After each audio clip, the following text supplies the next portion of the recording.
हरितालिका तीज व्रत कथा। पूजन करने के बाद कथा सुने।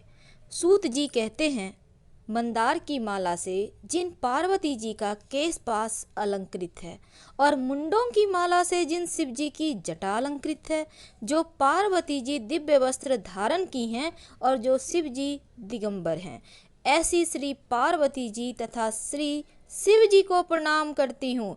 रमणीक कैलाश पर्वत के शिखर पर बैठी हुई माँ पार्वती कहती हैं, हे महेश्वर, हमें कोई गुप्त व्रत और पूजन बतलाइए जो सब धर्मों से सरल हो, जिसमें परिश्रम भी कम करना पड़े लेकिन फल अधिक मिले।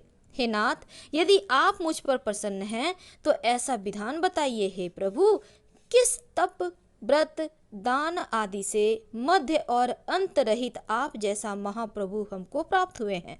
शिव जी कहते हैं, हे देवी, मैं तुमको एक ऐसा ही व्रत बतलाऊंगा, सुनो, जो मेरा सर्वस्व और छिपाने योग्य है, लेकिन तुम्हारे प्रेम के वशीभूत होकर मैं तुम्हें बतलाता हूँ। शिव जी कहते हैं, भारतवर्ष में जैसे नक्षत्रों में चंद्रमा, ग्रहों में सूर्य, वर्णों में ब्राह्मण, देवताओं में विष्णु, नदियों में गंगा, पुराणों में महाभारत, वेदों में सामवेद, इंद्रियों में मन श्रेष्ठ है और सब पुराणों और वेदों का सर्वस्व जिस तरह से कहा गया है, मैं तुम्हें एक प्राचीन व्रत बतलाता हूँ। एकाग्र मन से सुनो। जिस व्रत के प्रभाव से तुमने मेरा आधा आसन प्राप्त किया है, वह मैं तुमको बतलाऊंगा, क्योंकि तुम मेरी प्रेयसी हो। भाद्रपद मास में हस्त नक्षत्र से युक्त शुक्ल पक्ष की तृतीया तिथि को उसका अनुष्ठान मात्र करने से स्त्रियां सब पापों से मुक्त हो जाती है। हे देवी, तुमने आज से बहुत दिनों पहले हिमालय पर्वत पर इस व्रत को किया था, यह वृतांत मैं तुमसे कहूँगा। पार्वती जी ने पूछा, हे नाथ, मैंने क्यों यह व्रत किया था और यह सब आपके मुख से सुनना चाहती हूँ। उत्तर की ओर एक बड़ा रमणीक और पर्वतों में श्रेष्ठ हिमवान नामक पर्वत है। उसके आसपास तरह तरह की भूमियां हैं, तरह तरह के वृक्ष उस पर लगे हुए हैं, नाना प्रकार के पक्षी, अनेक प्रकार के पशु उस पर निवास करते हैं। वहां पहुंचकर गंधर्वों के साथ बहुत से देवता, सिद्ध, चारण, पक्षीगण सर्वदा प्रसन्न मन से विचरते हैं। वहां पहुंचकर गंधर्व गाते हैं, अप्सराएं नाचती हैं। उस पर्वतराज के कितने ही शिखर ऐसे हैं जिसमें स्फटिक, रत्न, वैदूर्य मणि आदि की खानें भरी हैं। यह पर्वत ऊंचा तो इतना अधिक है कि मित्र के घर की तरह समझकर आकाश को स्पर्श किए रहता है। उसके समस्त शिखर सदैव हिम यानी बर्फ से आच्छादित रहते हैं और गंगा जल की ध्वनि सदा सुनाई देती रहती है। हे पार्वती, तुमने बाल्यकाल में उसी पर्वत पर तपस्या की थी। 12 वर्षों तक तुम उल्टी टंग कर केवल धुआं पीकर रही। 64 वर्षों तक सूखे पत्ते खाकर रही। माघ मास में तुम भरी दोपहरिया में पंचाग्नि तापती और जल में श्रावण माह में बैठी रहती। श्रावण में जल बरसता तो तुम भूखी प्यासी रहकर मैदान में बैठती। तुम्हारे पिता इस तरह के कष्ट को सहन देखकर बड़े दुखी हुए। वे चिंता में पड़ गए कि मैं अपनी कन्या किसको दूं। उसी समय नारद जी आ गए और कहते हैं, नारायण नारायण। मुनि श्रेष्ठ नारद जी उस समय तुम्हें देखने गए थे।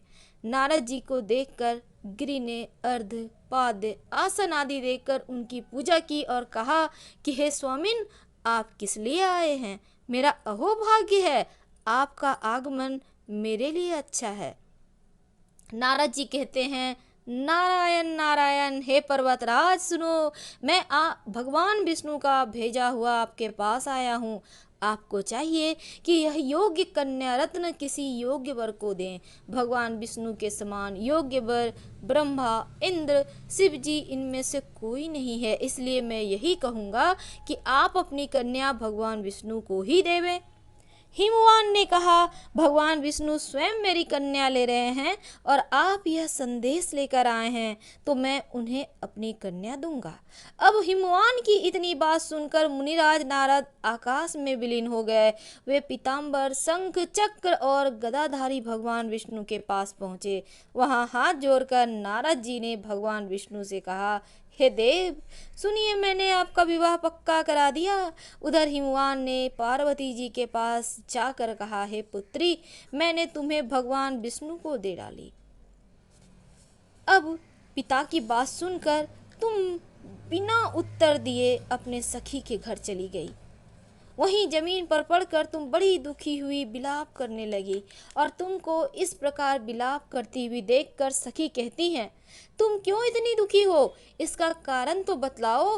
तुम्हारी जो कुछ इच्छा होगी मैं यथाशक्ति उसको पूरा करने की चेष्टा करूंगी, इसमें कोई संशय नहीं है। अब पार्वती जी कहती हैं, मेरी जो कुछ अभिलाषा है उसे तुम यत्न पूर्वक सुनो। मैं एकमात्र शिव जी को अपना पति बनाना चाहती हूँ, इसमें कुछ भी संशय नहीं है। मेरे इस विचार को पिताजी ने ठुकरा दिया। इससे मैं अपने शरीर को त्याग दूंगी। पार्वती जी के इस बात को सुनकर सखियों ने कहा कि शरीर का त्याग ना करो, चलो किसी ऐसे वन में चलते हैं जहाँ पिता को पता ही ना लगे। अब ऐसी सलाह कर तुम जैसे ही वन में पहुँच गई वैसे वन में, और इधर पिता तुम्हारे घर घर तुम्हें खोजने लगे, दूतों द्वारा भी खबर लेने लगे, कौन देवता या किन्नर मेरी पुत्री को हर ले गया है। उन्होंने मन ही मन कहा, मैं नारद जी के आगे प्रतिज्ञा कर चुका हूँ, मैं अपनी पुत्री भगवान विष्णु को दूंगा। ऐसा सोचते सोचते हिमवान मूर्छित हो गए। अब गिरिराज को मूर्छित देखकर सब लोग हाहाकार करते हुए दौड़े। जब होश हुआ तो सब लोग पूछने लगे, गिरिराज, अपनी मूर्छा का कारण तो बतलाइए। तब हिमवान कहते हैं, आप लोग मेरे दुख का कारण सुने। न मालूम कौन मेरी कन्या को हर ले गया है। ऐसा नहीं हुआ तो उसे किसी काले सांप ने काट लिया है या सिंह खा गए होंगे। हाय हाय, मेरी बेटी कहाँ गई? किसी दुष्ट ने मेरी पुत्री को मार डाला। ऐसा कहकर वे वायु के झोंके से कांपते हुए वृक्ष के समान कांपने लगे। इसके बाद हिमराज तुम्हें बन बन खोजने लगे। वह वन भी सिंह, भालू, हिंसक जानवरों से भरा हुआ था और भयानक भी हो रहा था। वह वन भी, तुम भी अपनी उसी वन में सखियों के साथ उस भयानक वन में चलती चलती एक ऐसी जगह जा पहुंची जहां एक नदी बह रही थी। उसके रमणीय तट पर एक बड़ा ही सुंदर बड़ी सी कंदरा थी। तुमने उसी कंदरा में आश्रम बना लिया और मेरी एक बालुकामयी प्रतिमा बनाकर अपनी सखियों के साथ जब भाद्रपद शुक्ल पक्ष की हस्तयुक्त तृतीया तिथि को प्राप्त हुई तब तुमने मेरा विधिवत पूजन किया। रात भर जाग कर गीत वाद्य आदि से मुझे प्रसन्न करने में बिताया। उस ब्रजराज के प्रभाव से व्रतराज के प्रभाव से मेरा आसन डगमगा उठा, जिससे मैं तत्काल उस स्थान पर जा पहुंचा जहां तुम अपनी सखियों के साथ रहती थी। वहां पहुंचकर मैंने तुमसे कहा कि मैं तुम पर प्रसन्न हूँ, बोलो क्या चाहती हो। तुमने कहा, हे मेरे देवता, यदि आप मेरे ऊपर प्रसन्न हैं तो मेरे पति बने। मेरे तथास्तु कहकर कैलाश पर्वत पर वापस आने पर तुमने वह प्रतिमा नदी में प्रवाहित कर दी और सखियों के साथ उस महाव्रत का पारण किया। हिमवान भी तब तक उस वन में तुम्हें खोजते हुए आ पहुंचे और चारों दिशाओं में तुम्हारी खोज करते करते बड़े व्याकुल हो चुके थे, इसलिए तुम्हारे आश्रम के समीप पहुंचते ही गिर पड़े। थोड़ी देर बाद उन्होंने नदी के तट पर दो कन्याओं को सोते हुए देखा। देखते ही उन्होंने तुम्हें छाती से लगा लिया और बिलख कर रोने लगे। फिर पूछा, पुत्री, तुम सिंह, व्याघ्र आदि जंतुओं से भरे इस वन में क्यों आ पहुंची? पार्वती जी कहती हैं, हे पिताजी, मैंने पहले ही अपने आप को शिव जी के हाथों सौंप दिया था। आपने मेरी बात ही टाल दी, इसलिए मैं वहां से चली आई। हिमवान ने सांत्वना दी कि पुत्री, मैं तुम्हारी इच्छा के विरुद्ध कुछ नहीं करूँगा। वे तुम्हें अपने साथ घर ले आए और मेरे साथ तुम्हारा विवाह करवा दिया। इसी से तुमने मेरा अर्धासन पाया है। इस व्रत का नाम हरितालिका क्यों पड़ा? क्योंकि तुमको सखियों के द्वारा हर ले गई थी तुम, इसीलिए इसका नाम हरितालिका पड़ा। तब से आज तक इस व्रत को किसी के सामने प्रकट करने का अवसर प्राप्त नहीं हुआ था, लेकिन आज मैं तुमसे कहता हूँ। पार्वती जी कहती हैं, प्रभु आपने नाम तो बताया, पर अब इसकी विधि भी बतलाइए, इसका क्या पुण्य है, क्या फल है, व्रत कौन करे। तब शिव जी पार्वती जी से कहते हैं, हे देवी, मैंने समस्त स्त्री जाति की भलाई के लिए यह उत्तम व्रत बतलाया है। जो स्त्री अपने सौभाग्य की रक्षा करना चाहती हैं, वह यत्न पूर्वक इस व्रत को करे और इस व्रत को करने के समय केले के खंभे आदि से सुशोभित एक सुंदर मंडप बनावे। उसमें रंग बिरंगे रेशमी कपड़ों से चंदोबा लगाकर चंदन आदि सुगंधित द्रव्यों से वह मंडप लिपवावे। फिर शंख, भेरी, मृदंग आदि बजाते हुए बहुत से लोग एकत्रित होकर तरह तरह के मंगलाचार करते हुए उस मंडप में पार्वती और शिव जी की प्रतिमा स्थापित करे।